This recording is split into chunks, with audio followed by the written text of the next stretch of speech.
I think Ottawa really struggles to get attention from outside the city. They know the food scenes in the other bigger cities, but people just don't talk about Ottawa. And for a long time, that was our fault because we just had shit restaurants. Okay. But that's changed, and that's been changed for a long time now. If I have a good cook, I have the best cooks right now, and like the idea that I would like freak out on one of them and like scream in his face or her face, and then they would just leave. Yeah. And then I'm more fucked than they are. They'll have another job today. Like, Okay. I was actually gonna maybe see if I can get you to react, possibly to some videos all right. that may or may not mention you. Oh shit, here we go. Cantina Gia. I'd give him a B+. Supply and demand. Nice. North and Navy. S tier. Lestrada. So that's the first time you've seen that. Yeah. Okay. Okay, so this week's podcast is with Adam Vettorel. He's the chef and co-owner at both Cantina Gia and North and Navy here in Ottawa, Canada. He also runs a podcast in which he interviews different chefs from across Ottawa. And so he's definitely very tapped into the culinary scene in the city. And then not to mention, Amber and I just love going to his restaurants. It's always a delight to see both Adam and his family as well. So without further ado, here's Adam Vettorel.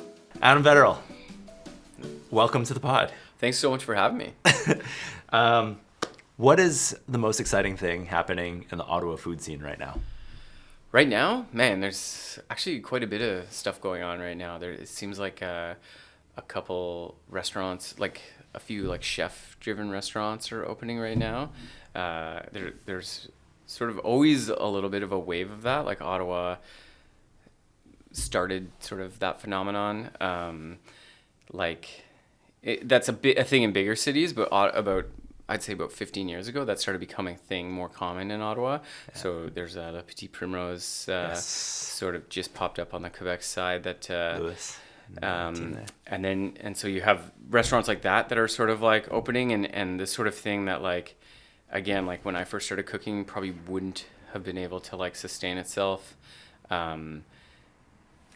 with the Ottawa clientele. But now there's enough people who are like interested in food and interested in like, you know, chef-driven places and places with like a curated wine list and stuff that a place like that could get supported. Yeah. And then at the other end of the spectrum, you have Raphael with a Peruvian-driven menu. Okay, where's this? Peruvian chef. So on Elgin Street, Lizardo is the chef's name, and he has like an incredible pedigree. He's like worked in some of the best restaurants in the world, and he's Peruvian, and so he opens this like really fine dining restaurant on Elgin Street that's serving like very elevated food that's like super niche. Like he's very true to like the food that he's trying to cook. There isn't like a lot of I always sort of say you can always tell like when a restaurant opens if there's like underhand pitches to the whiteys, you know, like here's a dish that like our version of the Caesar salad or something like that, and just so to make it easier. But he doesn't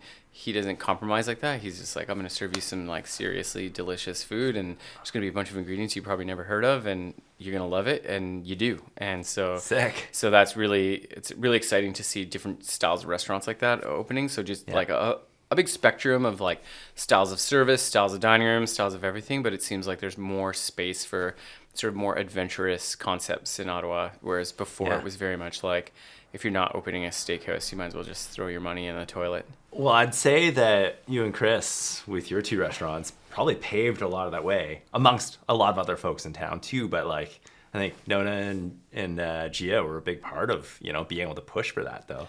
Well, thanks for that. I feel like we were part of the second wave, though. I think there was like, when I was working at Domus in the early 2000s, there was like restaurants like Murray Street, and there was like a wave of restaurants that like in the heyday of sort of Whalesbone on Bank Street. Yep. That was kind of the first wave where like these weren't stodgy like white tablecloth restaurants. Like I was working at Domus, and the other good restaurant in Ottawa was Becta, which both of those restaurants are great restaurants, right, but they were both a certain style of restaurant, a little more conservative, a little more white tableclothy. And so then there was this wave of like cooler, like chef driven, like music's a little bit louder sort of places.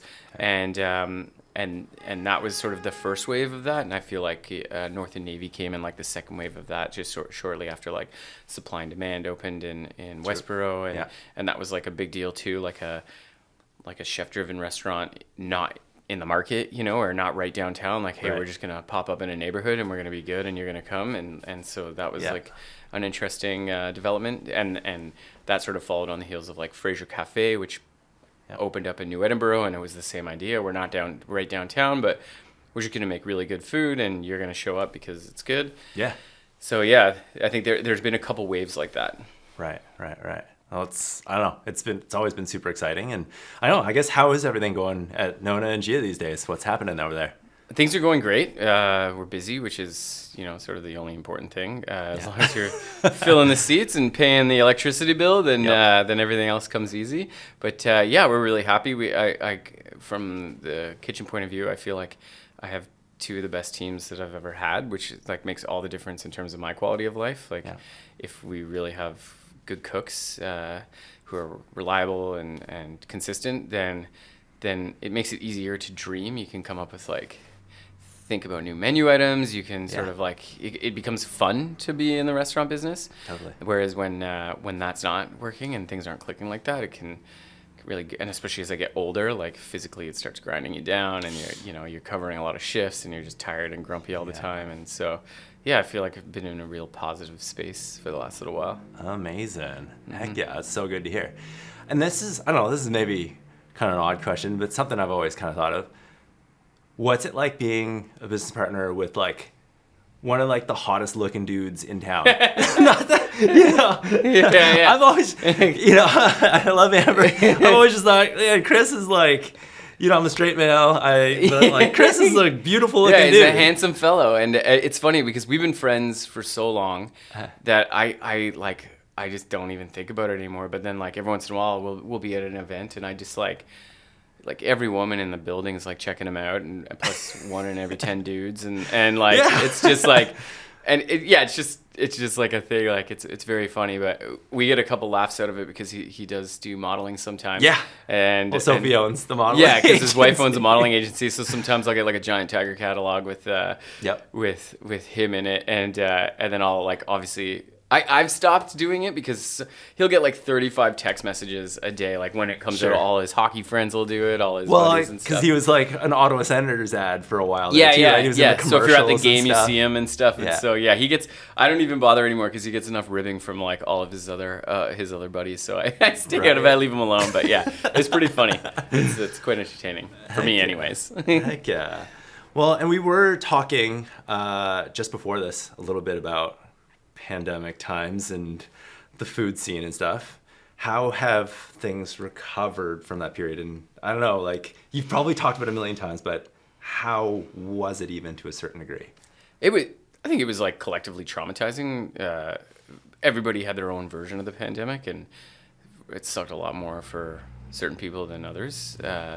And definitely people who were in the restaurant industry, it sucked a lot. It was really stressful. You didn't know, we were suddenly all becoming amateur epidemiologists. Which variant is coming? Which wave is coming? Are we going to get shut down again? Yeah. Are they going to go to half capacity or full capacity? Is it safe to have all the cooks in the kitchen? These are things that way out of my area of expertise. So we spent a lot of time deferring to the experts, but then it was hard not to notice some jurisdictions are being shut down a lot more than others, and ours happened to be the most on earth, which was frustrating. Yeah. So it was hard to keep up, and there were long days where you would overthink it and then you ignore it. For me, the personal low point actually wasn't even the pandemic, though. It was then when the truckers showed up and shut down downtown. And so the way that worked timing wise for North and Navy in particular was just as Doug Ford had reopened restaurants, we couldn't open because Kent Street was blocked by you were in that 18-wheelers. Square. Yeah. And so it was it felt like we were at the finish line of the pandemic, but then this new wave of idiotic, the dumbest thing I've ever seen in my life just took over, and it was just such a bummer. We had to make the decision to stay closed because you couldn't actually access Nepean Street at all. And it was just I think everyone's patience collectively was already Ottawa's had no more patience left, and then so when these guys showed up, it was just no, this is not happening. And then, it was just very frustrating for me. That was as far as mental health goes, probably the lowest point. Very frustrated, very angry, but with very little to do about it either. So Yeah, I did see some comments fly from your end. I got a little bit mouthy on social media, and I think overall it went okay. I think most people agreed, so it was fine. Absolutely. I mean, it was, they shut the downtown core down, frankly, and it was a tough period for people especially who lived in the area too, right? And just people couldn't get sleep because just of how noisy and loud and it was crazy. We only live a few blocks south of where the shutdown was, so there was like, even on our street, there was like people associated with the like parking on our street with their like racist flags and like a lot of weird stuff going on just like right in front of my daughter, and like it was like a dark time in Ottawa. It was not a good time. Well, I'm glad you made it through and stuff, because it's a tough one. I have heard in different podcasts before that most restaurants technically can run on like 14 days or something. Does that figure like be 14 days of like basically being shut down until they run out of sort of resources? Like every business is in different positions, and like your overhead has a lot to do with like, what's your rent or what's your, so like we weren't in a terrible position. We were okay going into the pandemic, and we had very patient and very lovely investors who were like,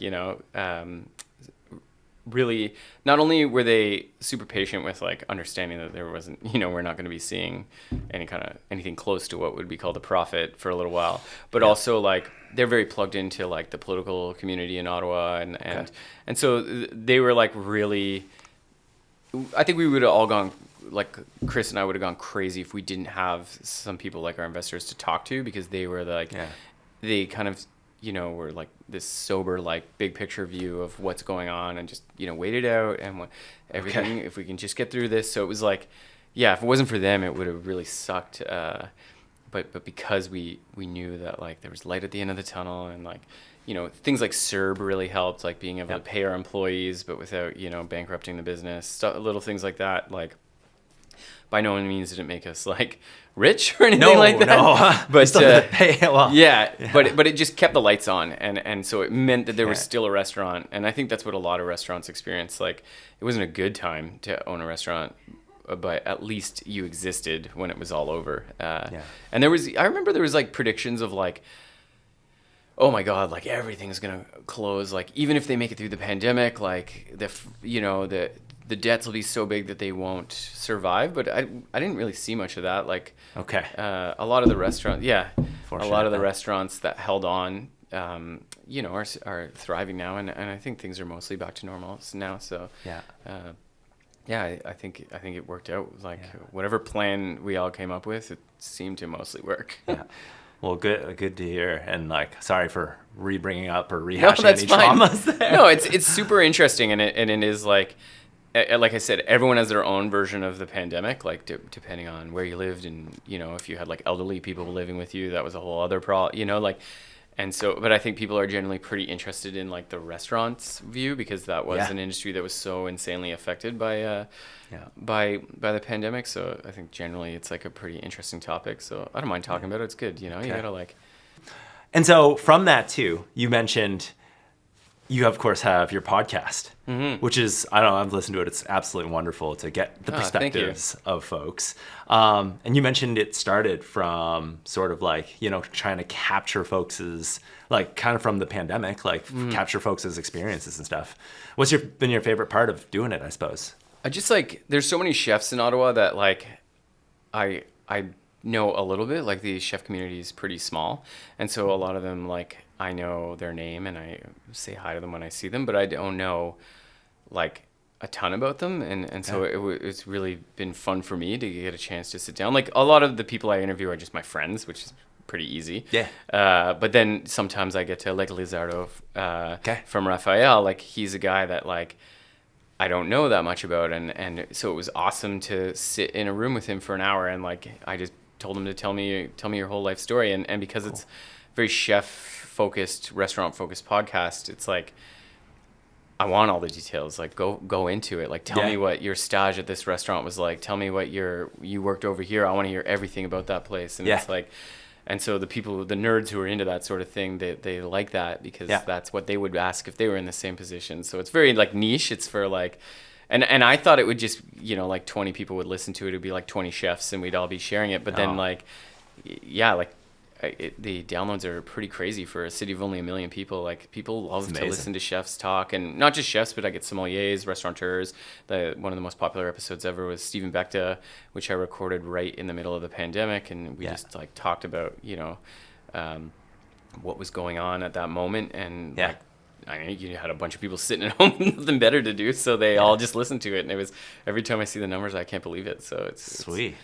Well, I mean, like food is such like it's culture though, right? It's like when you think about it, I'm gonna ask you a little bit later about food bloggers and stuff, but like just based on like the restaurants in town, I'm seeing like dozens of food bloggers pop up all throughout, like food bloggers and like Instagram like influencers who are specifically focused on food and stuff. And I don't know, it's because it's all centered around what y'all provide, which is I think culture and just I don't know. The food, we're doing 3 meals a day, right? And you have no choice but to eat, and so then you end up going to restaurants like by hook or by crook at some point. Some people just like dive in, they become foodies, but then everyone else just sort of by default ends up at restaurants, like, and so you end up with opinions about it, like it's just, and so it's natural to like, and restaurants are expensive and getting more expensive, so then you start being like, well, if I'm going to go out and I don't know a lot, maybe somebody else who does know a lot will tell me where I'm going to go, where I'm going to get a good meal or something like that. So there's a little bit of that too. But overall it's fun. Like the reason why Chris and I like opening restaurants is because we're obsessed with restaurants. If I finished law school and he stayed a photographer, like we would still be buddies going to restaurants all the time, and all we would talk about is restaurant. I wouldn't tell him about like what court case I'm working on. He's not going to tell me about his like last photography gig. We're gonna talk about the food the whole time. Like that's what people like to talk about, and so it's fun. It's escapism. It's like stepping into a whole new world. Okay. And actually, like I didn't know about this part. You went to law school? Yeah, briefly. I dropped out pretty fast, but that was the big plan was to be a lawyer. So and then I just sort of actually it was a lawyer who used to go to Fratelli back when I was a cook there, and Schlazak was a server there. This guy, Mr. Clark, and his son is a regular of ours now. And he basically, he is a foodie, and he kind of like gave me a wake up call about what being a lawyer is actually like. Because he knew I didn't come from a wealthy family. I didn't know any lawyers. I didn't know anything about it. Like, sounds prestigious. Yeah, it sounded, I came from like a poor neighborhood, and I thought like, well, if I could become a lawyer, that would impress everybody. And that was kind of like what was driving me, I think. And also I watched a lot of Law and Order, so that was also a motivating factor. The early seasons though. Right. And so and so he just was sort of like kind of gave me a reality check. Like it's a lot of hours. Like if you don't have like a connection in a law firm, you don't have, like you're not going to be partner anytime. Like you're going to work really long, hard hours. And so just be aware of what that's like. And then when I first got exposed to like a bunch of lawyer kids, like, and people were already talking about where they're going to article, and they already knew where they were going to article, and I didn't even know how to start the process of finding where to article, and the whole thing I just found very overwhelming. And then on top of that, I had stopped cooking professionally because you can't do both at the same time, and I was just missing it. So that's when I decided to like go all in as a chef. Went to Algonquin and got my Red Seal, and the rest is history.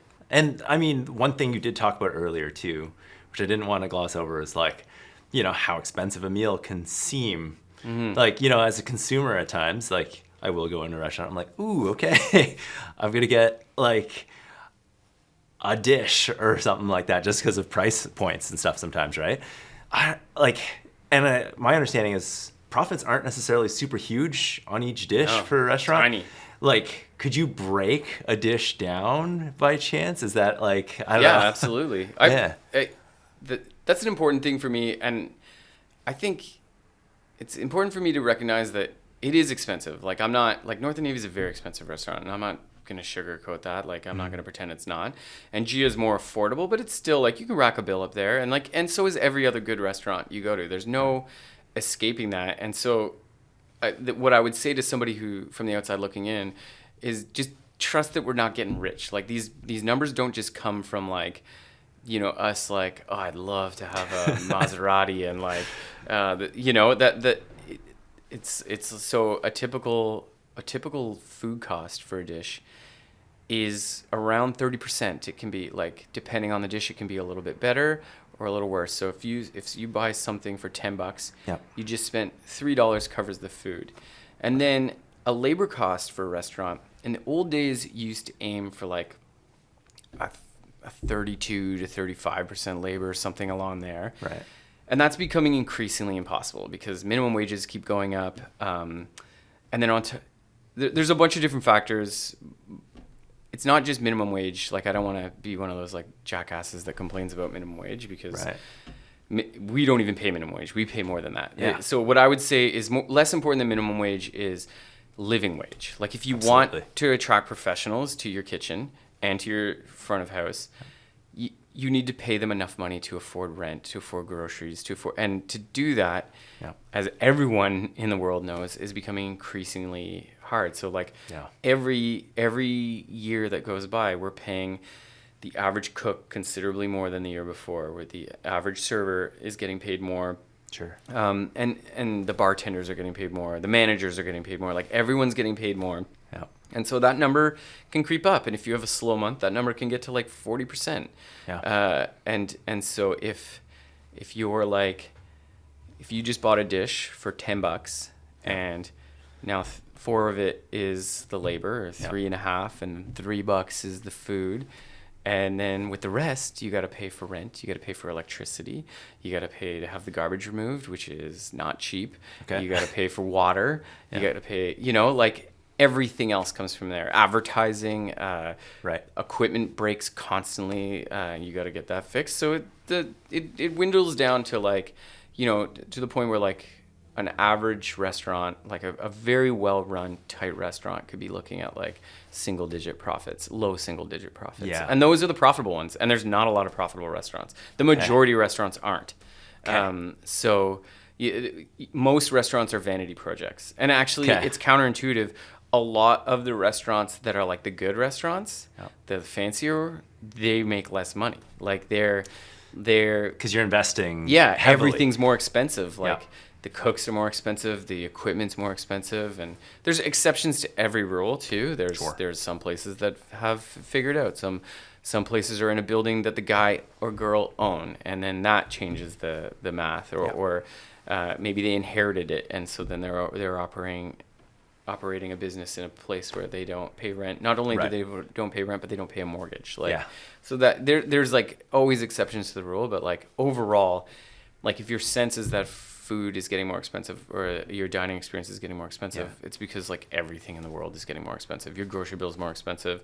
Your phone bill got more expensive, and all small businesses pay those same bills. So that's where the number comes from. That's not a good thing. I'm not saying like I'm happy. Like if we raise the prices, it always puts me in a bad mood. Well, and this is a systematic problem in Ottawa, or North America, but Ottawa specifically, like quite heavily. I think I think the CBC or CTV did a analysis where it was like based on an average 1-bedroom apartment, which is $1,800, which is insane. Considering that an average person, that should be about 30% of their expense should go into their rent or mortgage and such. At $1,800, I think the average wage, if you're working 37.5 hours, is like $39 an hour. Yeah. And that's how many jobs are paying that. Yeah. So it's everyone's broke, and that's where these like sentiments come from. Is like they're broke, but they want to go on a date because everyone wants to go on a date. So they do, and then the bill is expensive and it hurts. And so then they want to be mad at someone. So they're mad at like the person who gave them the bill, not realizing that like there was like a chain, and everyone who contributed to that meal is also just as broke as you and is trying to like, we're all trying to squeeze the same pennies together. Yeah. And we need the revolution. That's basically what we're talking about here. Absolutely. And I'm in. I got my pitchfork sharpened. So you'll have the sharpest ones from yeah, kitchen. yeah, exactly. I know how to. You bring your pitchforks to me, and I'll sharpen them too. Guillotines as well. Yeah. Well, I mean, thanks for demystifying it a bit, because it's just like I'm curious about it at times. Like I've talked about it with a couple restaurateurs and stuff, but even having food in our shelves, I look at some of the bills sometimes and I'm like, I don't know if this makes sense. No. Like, the margins aren't the same as a lot of the other things in the store. And yeah, food, I just can't help but feel like it's tough. And not to mention it's perishable. Yeah. So, you have a shelf life, and there is, restaurant industry, I think, is known for quite a bit of food waste and stuff. Yeah, and that all depends on the kitchen and the size of the menu, the style of the menu. Yeah. There's like a million factors, but yeah, food waste is a huge problem in every kitchen, and something the chefs are constantly going to war with. Like sometimes it's human error, like people just not rotating product properly or something like that. And then sometimes it's just like if you have like 3 slow days in a row that you weren't expecting them to be slow, the fish is gonna go bad. Like that's just how fish works. So then you got to throw it out and buy new stuff. And so there's like that is another factor, is like if you have an inventory that doesn't go bad, then it's less stressful than if your inventory is on a timer. Like it's the minute it comes through the door, it's counting down to sell me or throw me in the garbage time, or make a bunch of people sick and then be in the newspaper for all the wrong reasons. So yeah, it's just it can be stressful, but it's still fun. Like I don't like. I love the restaurant industry, and I'm not trying to sound like doom and gloom. I look forward to going to work. Yeah, almost every time I go. And sorry if I led you down this path of questioning to make you feel that way or anything like that, but it's worth talking about, because sometimes I'll see there'll be a Reddit thread somebody will send me or something, and there's people complaining about it, and I always kind of want to yell. Like my new rule I've learned is do not argue with people on the internet, and I'm happy to stick to that rule. Yeah. But sometimes I want to shout from the rooftops. Like they'll list my friends' restaurants or sometimes my restaurants. Like, we're not getting rich. Like don't make it sound like we're getting rich. Right. You can still criticize. You can say it's too expensive and you can't afford it. That's fine. Like I can't afford a lot of stuff. Yeah. But I'm not gonna be mad at the person. I can't afford an Alfa Romeo. I'd love an Alfa Romeo, but I'm not mad at Alfa Romeo for making a car I can't afford. No. And it's the same here with our store. We've had a couple reviews where folks are just like, you're gentrifying the community, or these folks are coming from money from their parents and stuff, and and I'm just like, where did you come up with this assumption? Because you couldn't be further off. Yeah, really. Yeah.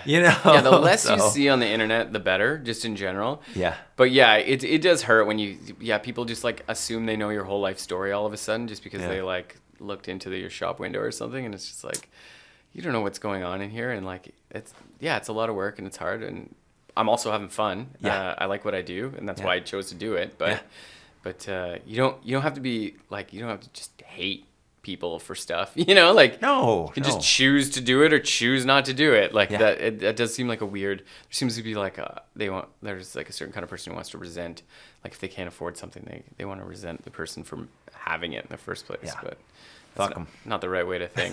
Can't afford a lot of stuff in the grocery store. No. Well, actually, that's not fair. I do hate Galen Weston, so I don't even know what that is. He's the CEO of Loblaws. So sure.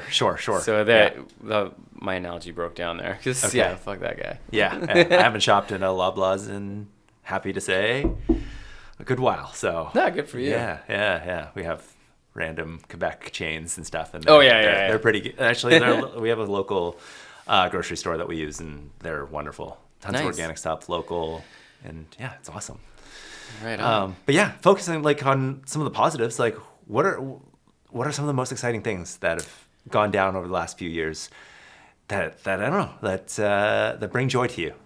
I think just watching, one of the best parts about restaurant work is, and especially from the kitchen side of it, it's crazy hard. It's a very hard job.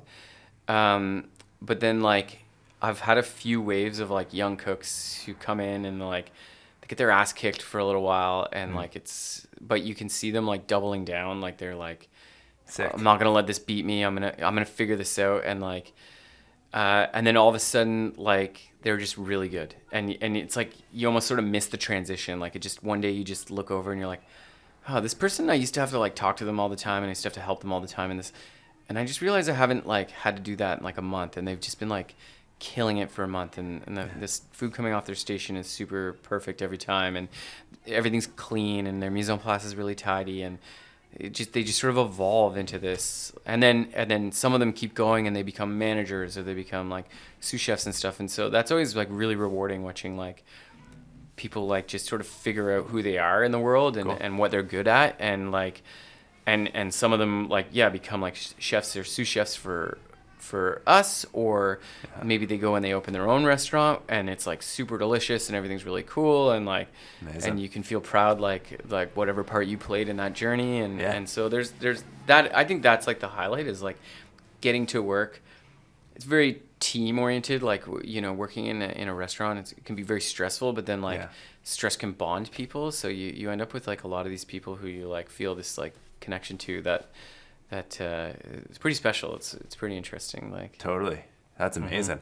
And I mean, it's tricky because for like the lay person, I know it's controversial and stuff, but like the bear, that show, yeah. a lot of folks, Yeah. well, I know a lot of chefs are just like, yeah, it's complete BS, or like, kind of not necessarily the way it's portrayed in their kitchens, let's say.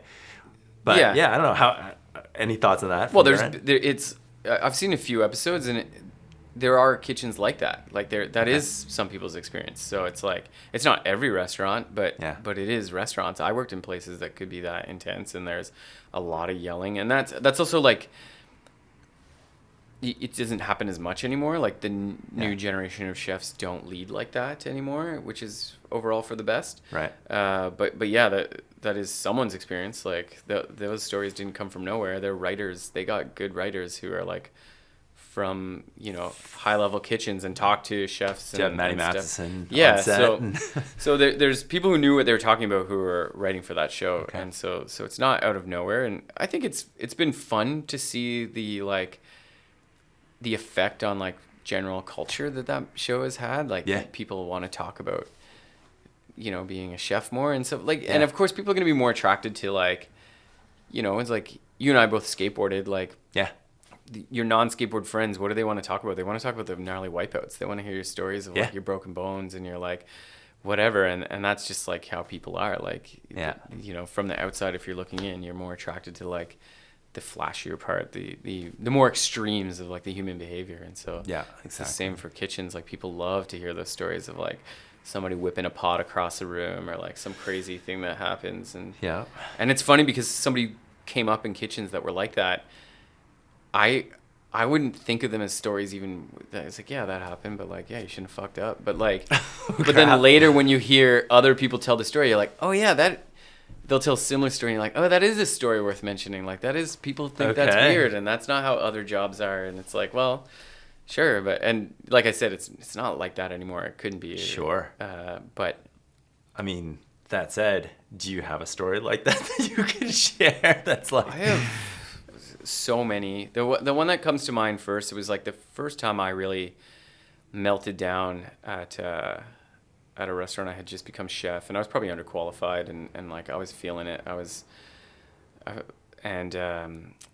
And one of the cooks who was working in the dessert station like was not doing a good job of like plating the desserts, and I had been on him to do a better job, and he just wasn't. And then like a server came over to me and was like, in this like very kind of rude and snippy way, was like, I don't know who's running that food, but it's not going to be me because I'm not taking anything out that looks that bad. That, not exact words, but something like that, which would like really upset me. And so I went around the corner, and it was really bad. And so I was mad at the cook for making it really bad, but I was also mad at the server for talking to me like that. And so I just ended up launching the 3 plates against the wall, and just like, shit.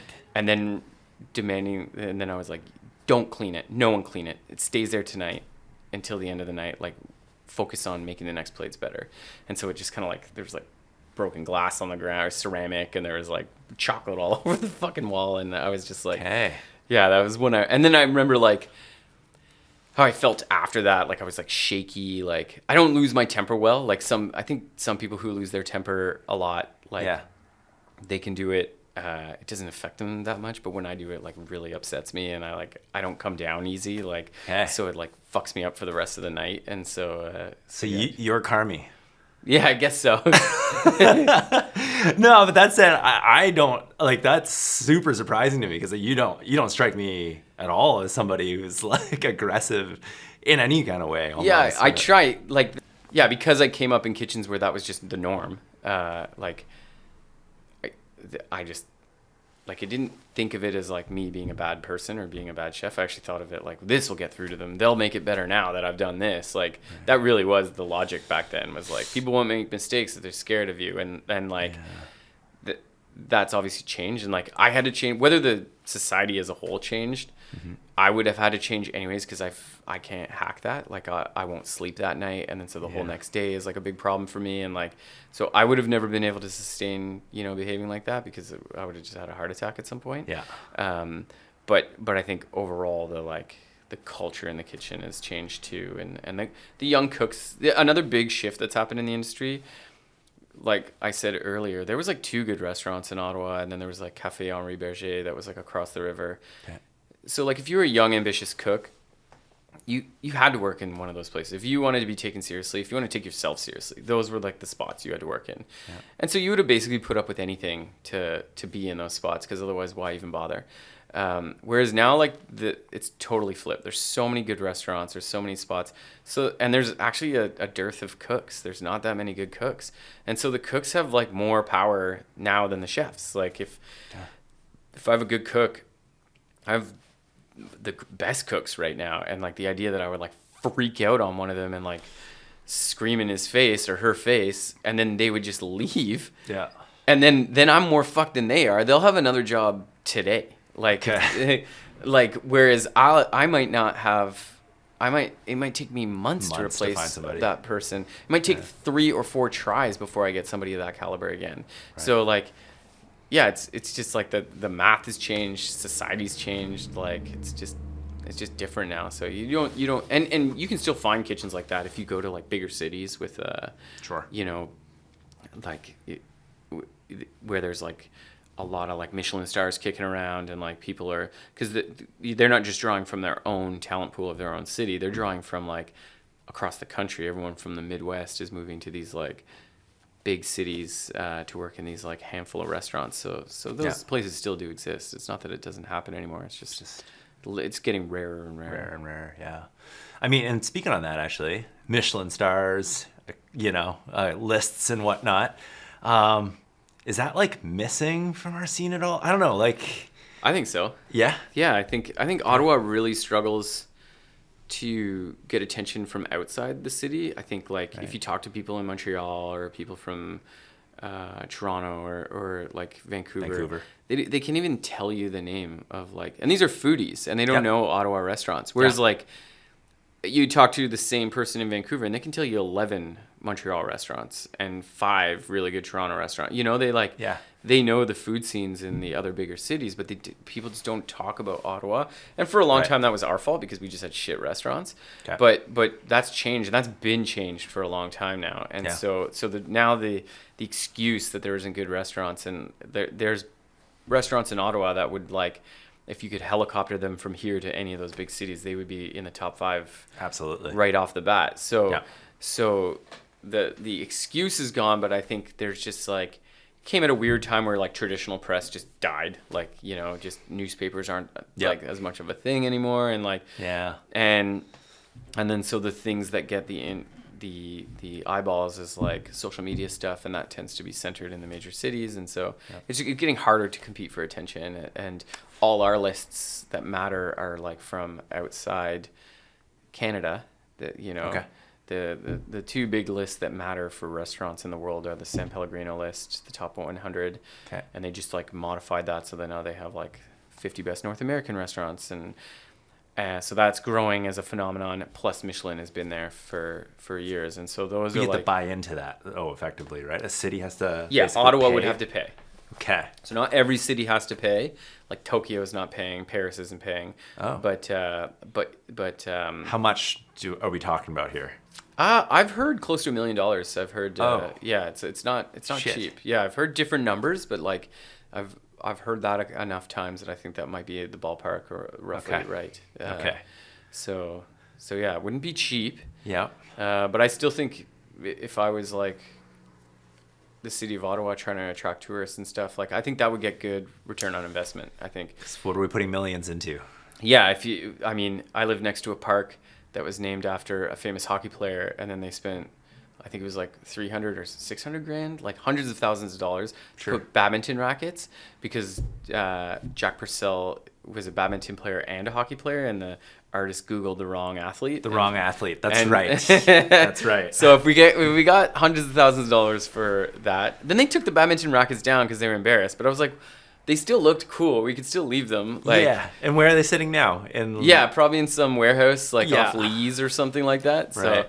So yeah, I was like, yeah, of course I'm gonna say it's good because I'm a chef and I like, Michelin has got this like, Well, it's got a mystique. Yeah, yeah. So it's this big thing, and we had a meeting. A bunch of chefs and restaurateurs were invited to meet with Tourism Ottawa, and they wanted Okay. our opinion on it, and yeah, I feel like unanimously the chefs were like, and restaurateurs were like, yeah, we should do that because like, even if none of my restaurants get a Michelin star, Yeah. if 3 or 4 other restaurants in the city got it, there would be tourism right away from that. Yep. And then those people would go to other restaurants, they would do other things, they would like, so it would be good for the city, even if like it wasn't necessarily Your good for me right restaurant away, is- right? yeah. Like it would just be better if we were part of the list, and it would give everyone something to strive for. Strive, yeah. And that list does have a little more credibility. It does, yeah. I think some of the lists, sometimes you wonder like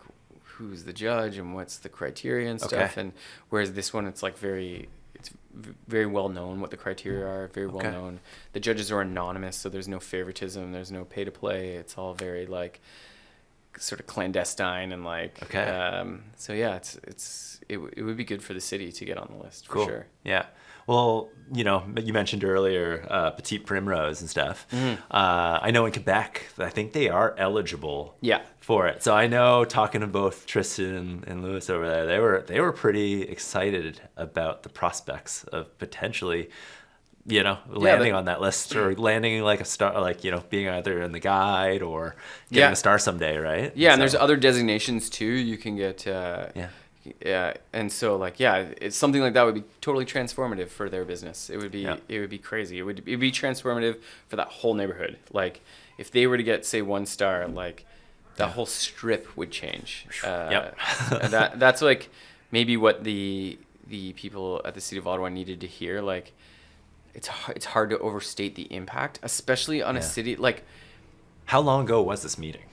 It was a couple of weeks ago. It wasn't that long ago. Yeah. So Okay. Your timing this is good. Yeah. This is exciting then. Okay. Yeah. Cool. So they're clearly thinking about it, and Yeah.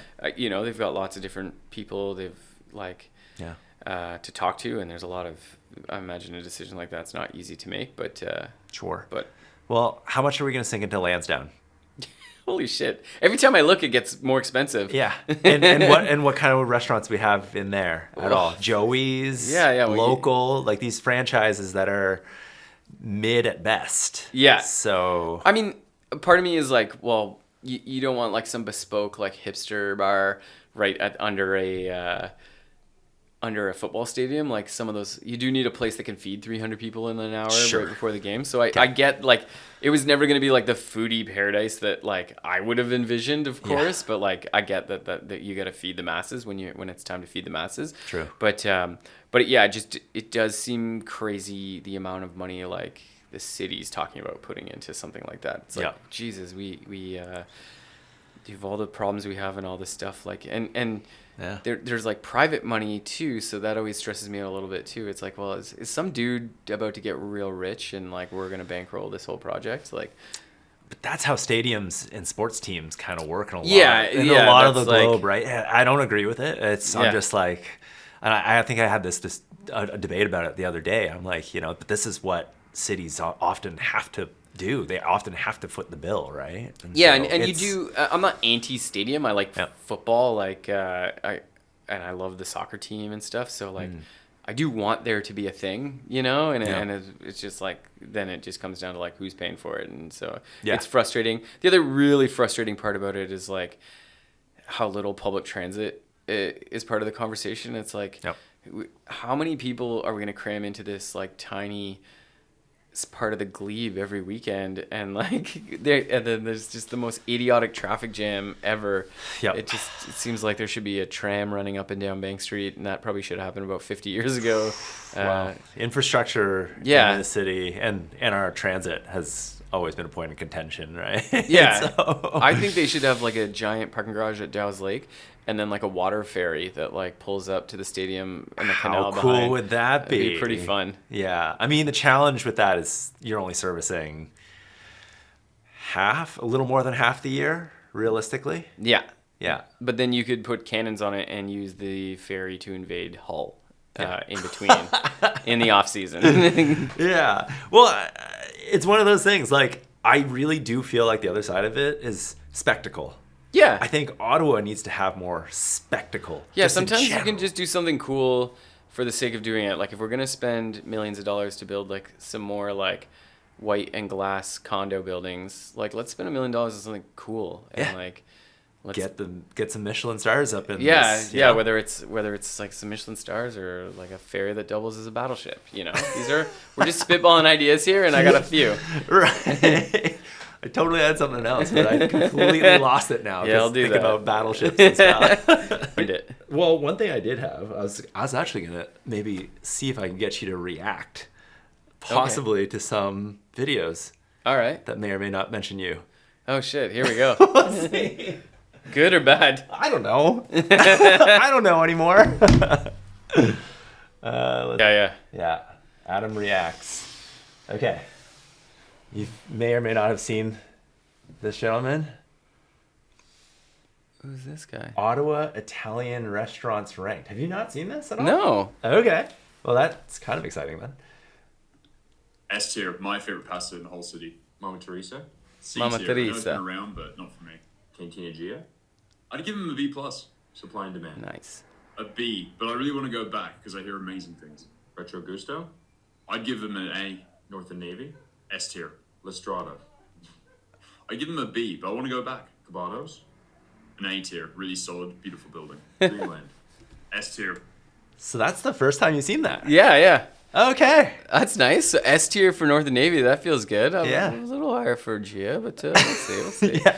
There was another video and you were A tier. Okay, great. I think it was restaurants in the Glebe. Oh, nice. Specifically. So, Excellent. Okay. There we go. Interesting. Well, 'cause that's good to see. This kid's kind of been the talk of town of late. Okay. Like, I've a lot of folks are like, where did this kid come from? And like, Yeah, does he have an accent? It sounds he like has does. a I little think bit of he's accent. like a British dude. And Okay. stuff. And so it's interesting. Okay. I would have thought for sure Adam's seen this. Yeah, no, I hadn't Okay. seen it. Okay. Now, if you were to put this kid on a tier, where would he land? Yeah. Yo, he's totally S tier, bro. Yeah, I don't know. Like, yeah, I would like be curious. Like, is he a restaurant guy? Did he work in restaurants, or he just like likes to go out I and think eat? he just likes to go out and eat. Yeah, man. Like, I love to go to art galleries, and I don't talk shit about the art. So I think that's the kind of the thing. Was just like a lot of folks were just like, where did this guy come from? I don't think a lot of folks were like, I don't think he's from the restaurant industry. I think he just goes out and rates things. So Yeah, well, it's like that's the thing now is like everyone needs to make content is like Yeah. the feeling like that everyone's feeling pressure to get content and, Yeah. and stuff but it's overall it's good. Like it's good to get people talking about restaurants and stuff. Yeah. I love anytime like the ranking sometimes I don't always love. Like I got friends he just mentioned there that like I don't agree where he put my friend's restaurant. Yeah. But overall, like it's better to be talking about like local restaurants than it is like all the other dumb shit that people talk about on the internet. And so like, Totally. Yeah. And if it gets people thinking about like, oh yeah, I want to go to this restaurant or to that restaurant again, like then it's it's worth that's better that's coming across somebody's Instagram feed rather than like, you know, Totally. some stupid thing. Well, and no hate on it whatsoever either. You know, I think it's created discussion. Yeah, And exactly. if nothing else, like just putting names in folks' heads. Exactly. Reminding people these places exist is always So good, And then right? people are going to disagree with them and get really mad. Yeah. And then like, but then they're going to like, Then they're gonna gonna double come in down the and go, comments. yeah, And then exactly. go to their favorite restaurants and be like, Yeah. I can't believe this kid put you guys C tier. Exactly. Yeah. You So know? it's overall, it's good. Like, all press is good press sort of thing. Yeah. And then, and he might not mention like a couple restaurants, and then that restaurant's fans will get really mad and be like, Yeah. how come you didn't talk about me? Well, exactly. We did like a Ottawa's best pho ranking like last year. What a challenge. And folks came at us for not having like Pho 99 Yeah. in the comments and stuff. And then I went and tried Pho 99 and frig, every now and then I'll sneak over there and You guys good? get some of their hot broth. Yeah, it's Shit, yeah. awesome actually. So, you know, there's so much room and there's so much like, I don't know, love for all the restaurants because everyone's trying to do something special, it seems like. So Yeah. And there's so much like, there's a lot of negativity like on the internet, not just about restaurants, but just like about the world. And so like, Sure. I find this sort of thing is like a good distraction. Like, yeah, let's talk about your favorite pho restaurant. Yeah. And yeah, maybe I'll get pissed off. It's the same as like getting pissed off about like a sports team you cheer for. Like, it's nice to get mad about that because now I'm not mad about like all of these other horrible things that are in the news. You know what I mean? Like, it's a good distraction. Like, totally. I don't know. Have you had any interesting, fun interactions with like food bloggers, food influencers, or anything of that nature? nothing too crazy. I hear stories like people like getting mad, like influencers getting mad if like they ask for a free meal and then the restaurateur is like, Whoa. that's not part of our budget. Like, you're welcome to come eat and review us if you want, but like we don't have the budget for that. But that's never happened to us. Like, Bold. yeah. Though, too. I've heard enough stories to be like, oh, this is crazy. But I think like, yeah, that's part of it, and it happens more in bigger cities. Like but Sure. But it's because the influencer is scaled up. There is a scale of influencer where like it might actually be worth it to do. Like, there's some of these people who have like 100,000 followers, all from like one city. Like, if you're in LA and like, there's like, I forget the name, I'm blanking, but there's one guy, he's like pretty famous in LA. So if he comes and like gives you a good review, it's like getting a Michelin star. It's like getting a Michelin star, sure. Especially from another generation, right? Like, I care about the Michelin star because I'm 45.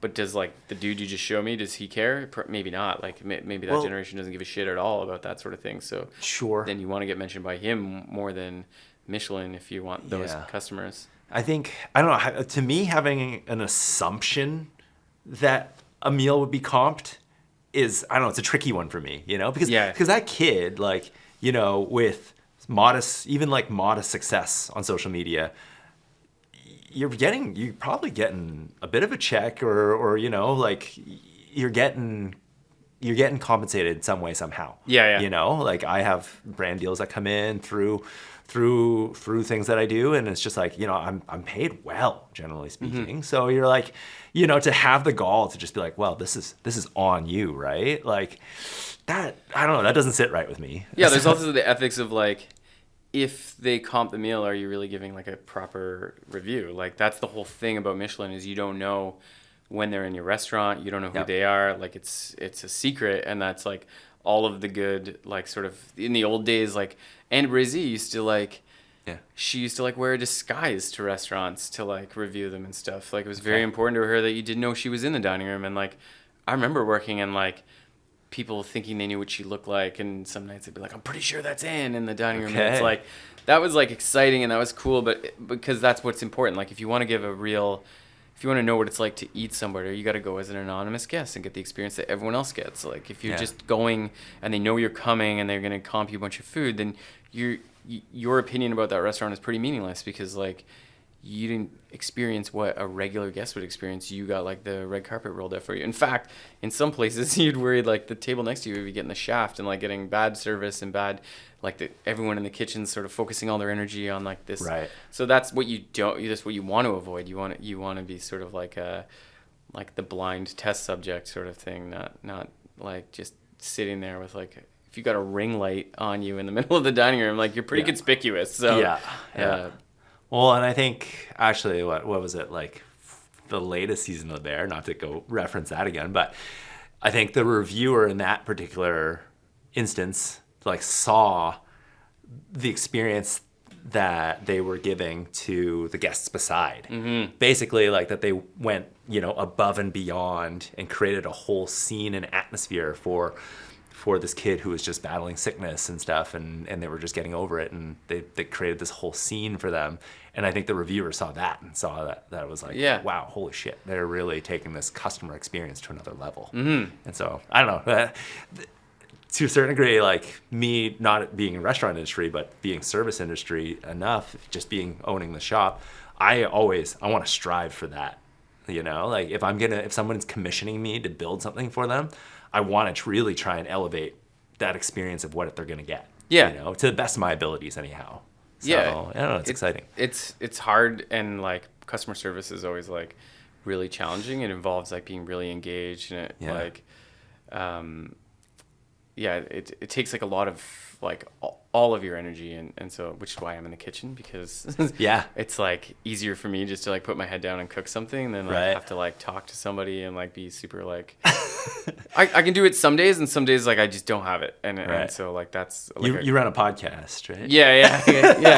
I can talk, clearly I can talk, but like I can't be nice all the time. And so that's like really good servers, they are able to like snap into this like zone where they're like super gregarious, super friendly, super like welcoming, and that's like such a crazy skill to have. But it's like not easy, and it's and especially like if you're in your section, you get like a really grumpy guest who's really rude and mean to you. It's very hard not to let that bleed into the experience of everyone else who comes after that person, and that's like a crazy skill. It would put you in a bad mood, and it would make you feel like shit, and so then to like put a big smile on for the very next table is like, it's not easy. You gotta dig deep for that. Mm-hmm. I have listened to podcasts. I think one was with like the owner of Carbone, and and I know that they will often profile guests before they even come in. Is that something y'all ever do? We don't do, like, we don't have an official system of doing it. Like sometimes like I've Googled the odd name and like think I recognize somebody or something, but yeah, there is, like, when you get to the higher level of restaurants, again, this is probably something that doesn't really happen in Ottawa, but like it's something that like was a New York thing for sure. And they would like sort of Google every guest, and they would sort of know who was coming in, and that would be part of the pre-service briefing, is like, this family's coming in, they're from here, their money comes from this place, like they're, and it's like, so like it's like a CIA dossier on every table that every server's getting, and it's all in the name of trying to give like the +1 service. Like, how can you connect with this person? So if you know a little bit about them, maybe there's an opportunity to drop something, or just something you can do to make them feel like a little bit more appreciated, a little bit more special. But like, you got to think about like the labor hours. We're talking about like labor before, like that means there's like, you have like 2 or 3 people answering the phones, like on the computer. It's so much work, but it definitely happens. And especially like in a place like LA, like that's a huge part of running restaurants in LA, is like, which celebrities walking through your doors, and making sure they're getting the VIP treatment, because everyone in LA wants to eat at the restaurant with the celebrities. So if you can like make their experience special, then the celebrities will come back, which means everyone else will want to be in the dining room. So it's like a very cat and mouse game, but it works. If you do it right, it works really well, and you get good retention of your regulars. Totally.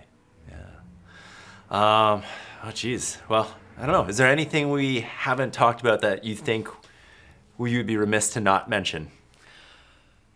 Because again, you and I both like kind of grew up skateboarding in Ottawa at like roughly the same era. Yeah. So I think we should address just how good like the skaters are in the city all of a sudden. Like I don't know if you spend much time like you go to a spot or like I live beside McNabb, so every once in a while I'll push around there and just like make a fool of myself or whatever. So you gotta give me a call when you go. Yeah, and like I just cannot believe how like talented like the tricks that they're doing like in a line are tricks that like would have been the ender of my part, like would have changed my life kind of thing. Well, the thing like, is, skateboarding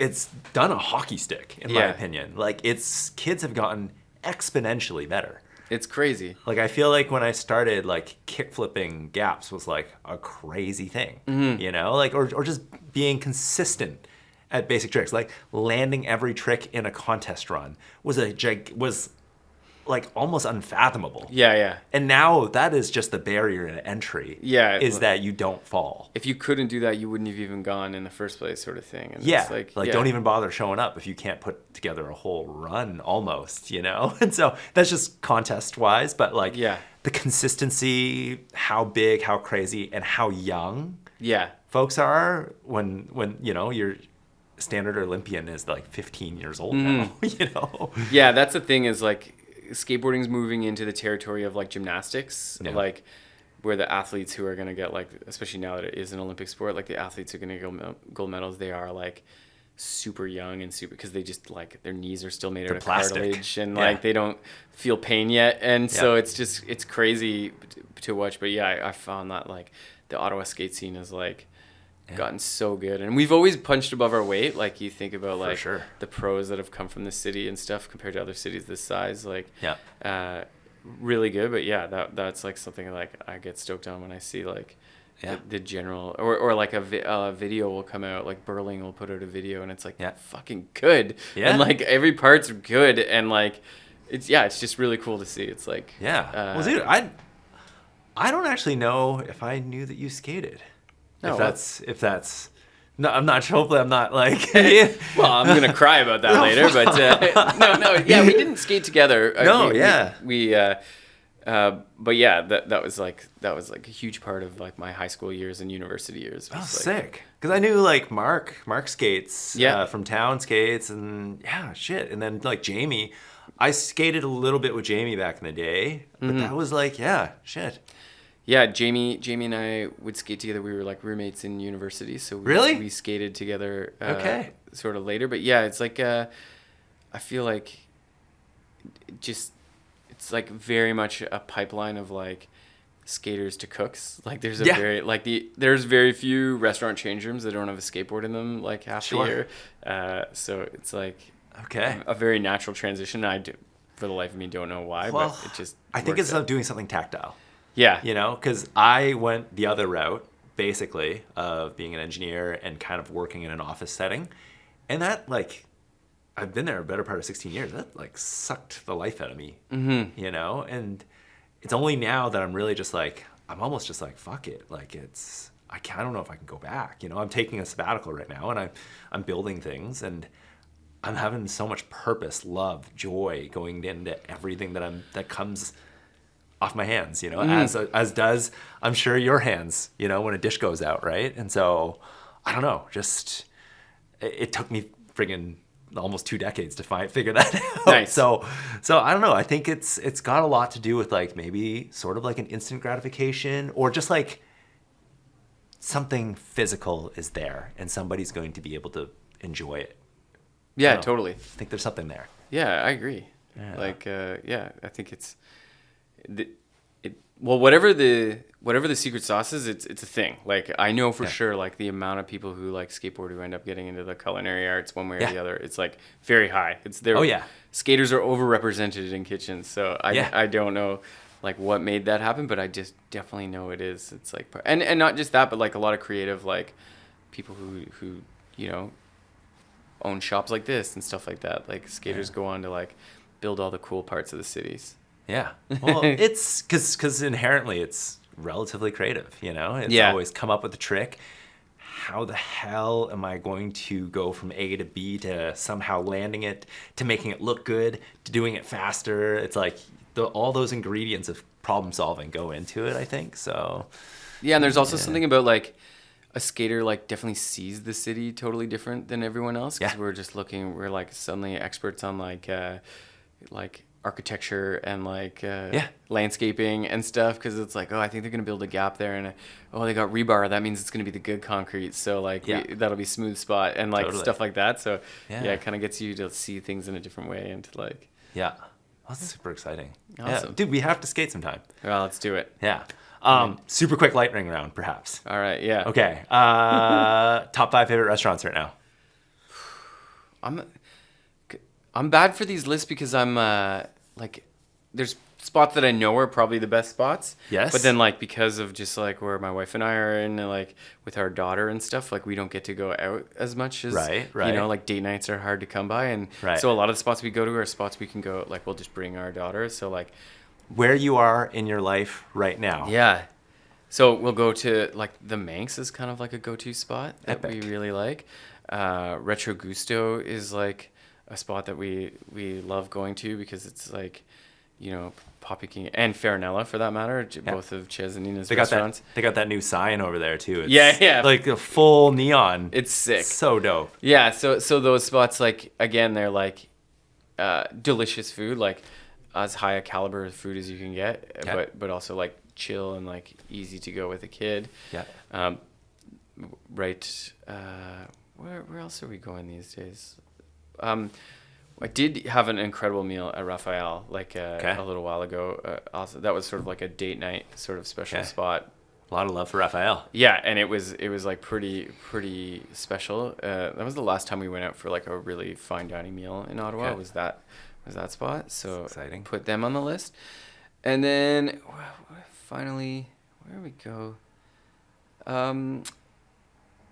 And then the other spot we get food a lot from is Ceylonta, which is right there. Yeah, right on the corner, and that's like our favorite takeout spot. But that like gets in the rotation quite a bit, because it's like super delicious and they've been going through so many, like that building. Yeah, it looked like the building was gonna fall over. Yes. So I was worried for them. And now they have like a comical amount of like rebar holding it all up. Exactly. Yeah. Like random support braces all over, right? And you're like, is this safe to be here? Yeah, and so I still worry for them. Like I wonder, because it's under like, that's like city housing, I think, is that apartment building, and it's also kind of rough. And so I worry for it, but so like hopefully they still exist by the time this podcast comes out, and it's not a pile of rubble, because jeez, it's like the most insane amount of rebar. Like each balcony has like 50 of those temporary metal poles holding up the balcony above it. And I was like, well, how many balconies can you string together like this? Exactly. No, it's the whole building on every balcony. It goes all the way to the top. Way up. It's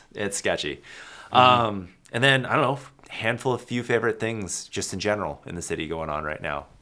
Favorite things in the city. I like right now, I like all the park renovations. Like they just did a big renovation in McNabb Park. Now, when you have kids, you care about what the parks look like. Okay. And Dundonald Park, which was like, you know, sort of the sketchiest park in Ottawa. Like they put in a bunch of efforts to make a splash pad and stuff there. Just sort of like gussied up, so that's nice, and it's been a big change, like something my neighbors have noticed quite a bit. It's really nice. Well, Hijinks brought it up the last podcast, actually. The ladies there, Karen and Lee, they were like, well, they got a splash pad now. Stuff like that makes it totally a big difference. Like if there's a bunch of kids screaming and playing, you're less likely to sit there and do drugs all day, and so so it just makes it less inviting for that kind of activity, more inviting for like nicer activity. And then I'm getting really excited for the new library. I think that's like a wicked addition to the city. It's like actually such a beautiful building. And then sort of like right across the street from the library is like a really cool DIY skate spot. I was gonna say, have you been yet or what? I've gone and like poked around. I did nothing. It's really challenging. Yeah, it's all downhill. Yeah, it's super intense. Like it's the transitions are super tight and stuff. Yep. But I think that's super cool that like something like that got built in Ottawa. That's like the sort of thing, like, you know, in the skate videos I used to watch when I was younger, like you'd see that in like Portland or something, like cool city like that. So it's cool that Ottawa's like doing cool stuff city like that. like Ottawa. So that's something I like that's going on in Ottawa right now.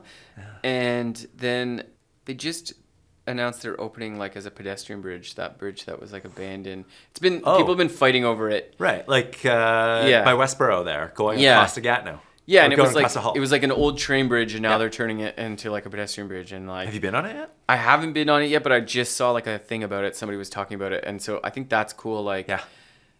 that's the sort of thing like we talk about, like Ottawa, like trying to become like a cool city just in spite of itself sometimes, and like So good. it's such a no-brainer. It's like, well, why would you just have this bridge that's not like Yeah. useful, and like but it's there, and like it costs a lot of money to build, so Yeah. and so that I think that's a pretty cool thing, like Yeah. just to get it up and going. And now they're talking about like plowing it in the winter Cool. potentially. Oh, no way. And Okay. that's the thing I saw, was like a discussion about whether they would do that or not.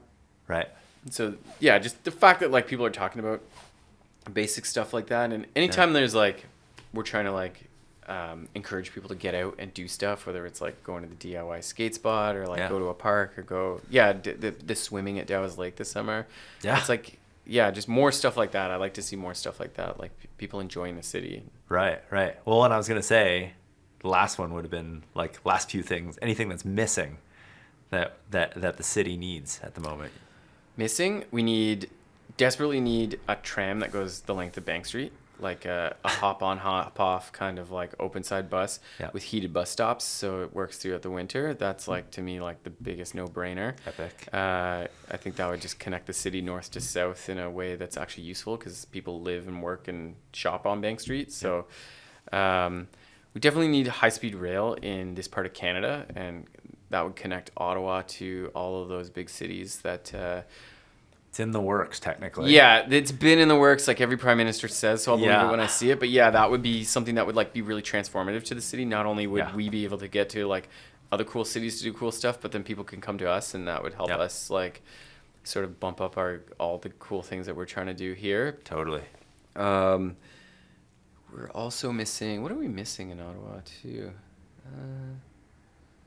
More international flights in and out of the airport would be cool. Like being able to fly direct to places would be nice. Yeah. Instead of always having to go through Montreal. Montreal and Toronto kind of have us on that. But now, that said, if we were to get this high-speed rail that gets us to Montreal in half an hour or something like that, then that lowers that delta a little bit too. Yeah, and then you wouldn't feel the need to go to like a bigger city somewhere else. You could just go stay in Canada. Well, which would or be we cool. might not even necessarily need those international flights, because we can just get to Montreal like the same way we do on a bus or something like that right now. Yeah, for sure. Yeah. The other thought I had is it's kind of on the tram idea, but like you see it in sometimes Scandinavian cities. There should be a train that picks you up kind of like at Rideau Centre and goes along that way, but also goes to the Quebec side, and could take skiers and snowboarders and hikers in the summer and bicyclists into the Gatineaus. Well, that did exist. Yeah, Right? yeah. That earlier pedestrian bridge you were talking about. Yeah, that's what used to take people there. Yeah. So something like that would be really cool, and I think like the nation's capital, we could flex our like local muscle a little more, and like involve the Quebec side too. There's cool stuff over there too, and Absolutely. sort of make it feel like one bigger like metropolis. Yeah. And that would help, that side of the river out too, like with Absolutely. people going over there, but like, and then get more of them to come over here and stuff. And if it was easier to connect, whereas right now there's like 2 bridges and they're always full of 18-wheelers, and feels like a little bit of a choke point. Well, and the tourism boards and the way they kind of work to a certain degree, like in terms of how the cities are marketed, cities and areas are marketed, I don't know if they talk enough, right? Like they're pretty kind of separate, whereas like, if they were a little more interconnected, there would be there would be more synergy. Yeah, that's always been the problem with Ottawa, is like the NAC, the federal and the provincial government all have like overlapping jurisdictions, and then everyone uses those as an excuse to not do anything, because it's like, well, it's not our fault, it's because of these guys. And so like it, as a result, like dumb things happen or don't happen. There's like, and then we have like big stupid fights, like whether or not we should close like the parkway or something like that for cyclists, but it's like, but nobody's on the same page is the main reason why all of these things become a problem. Like when the provincial government's fixing the highway and they close every second exit, but then the city also does construction near the exits, and so like Yeah. we've been essentially trapped in Centertown for the entire summer because there's Yeah. just so much construction you can't get on or off the highway. Well, this was the challenge. Yeah. Even like last weekend, I think I went to a quick trip over to IKEA, and on my way back, I was like, I am not going to be able to open the store. Yeah. In time. Like, I'm going to be very late. Yeah. Because it's just gridlock on the highway. And Yeah, and every it's- exit's closed, like you said. So. Yeah, they closed all the exits and a bunch of the lanes, and then Yeah. didn't open, like there's no alternative routes and stuff. So yeah, Yeah. and it's because it's different levels of government who made those decisions. So it Crap. doesn't make any sense. But Yeah. Well, know what? communications. We can't get everything right. we you can know. solve all the world's problems on a podcast. though. Yeah. Yeah. Well, Adam, dude, I appreciate you, man. No worries. Thanks for having me. Dude, thank you. That was a good time. There we go. Dude, sweet.